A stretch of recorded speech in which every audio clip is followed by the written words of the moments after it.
Overall अगर देखा जाए तो एटम बॉम्ब एक ऐसी चीज है जिसके नाम में ही बहुत ज्यादा दहशत है। अब क्वेश्चन ये पैदा होता है, इतना खतरनाक क्यों है? क्या इससे बचा भी जा सकता है? जी हाँ, हम एटमी हमले से बच सकते हैं और आज का हमारा टॉपिक भी यही है। देखिए, पहले तो हमें ये पता होना चाहिए कि एटमी हमले की जो तबाही है वो कितनी स्टेजेस में होती है, तब भी हम इससे बच भी सकते हैं। और याद रखिए, तीनों स्टेजेस से बचना मेरे लिए बहुत जरूरी है। पहली स्टेज का नाम है इनिशियल ब्लास्ट, शुरुआती धमाका। देखिए, अगर तो आपकी लोकेशन एटमी हमले के 3 किलोमीटर के अंदर अंदर है, फिर तो आपके बचने के कोई चांसेस नहीं, क्योंकि 3 सेकंड के अंदर अंदर ही हर चीज भाप बनकर उड़ जाएगी। लेकिन हाँ, अगर आप 3 किलोमीटर से दूरी पर हैं तो फिर आपके पास 5 सेकंड का टाइम होगा।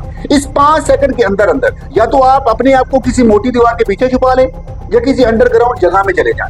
अगर आपके पास कोई मोटी दीवार भी नहीं है, अंडरग्राउंड जगह भी नहीं है, तो आप जहां पर आप खड़े हैं वहां पर लेट जाएं और अपने हाथों से अपने सर और कानों को ढांप लें, क्योंकि थोड़ी ही देर बाद एक और आपको धमाका सुनाई देगा। और ये कोई न्यू धमाका नहीं होगा, बल्कि पहले वाले धमाके की वेव्स आप तक पहुंच रही है। अब सेकंड स्टेज का नाम है फॉल आउट। अब देखें, जब इनिशियल ब्लास्ट हुआ, चीजें भाप बनकर उड़ गई, अब उन्हें वापस जमीन पर भी आना है। अगर आप उससे नहीं बचेंगे, आपको सांस दे रहे उससे नुकसान होगा।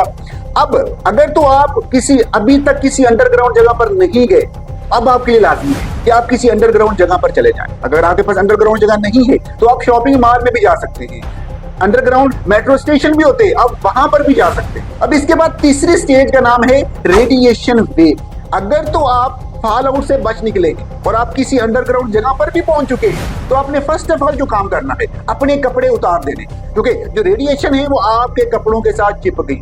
अगर आप नहीं उतारेंगे तो उससे आपको नुकसान होगा। और दूसरी बात, आपने बाहर नहीं देखना, क्योंकि बाहर रेडिएशन का बहुत बड़ा तूफान है। अगर आप बाहर देखेंगे तो आपको बीमारियां लग सकती हैं।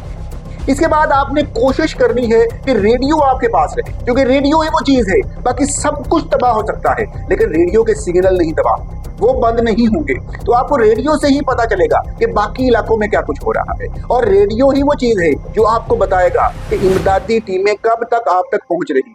और याद रखिए, जब तक इमदादी टीमें आप तक ना पहुंचे, आपने उस अंडरग्राउंड जगह से बाहर नहीं निकलना।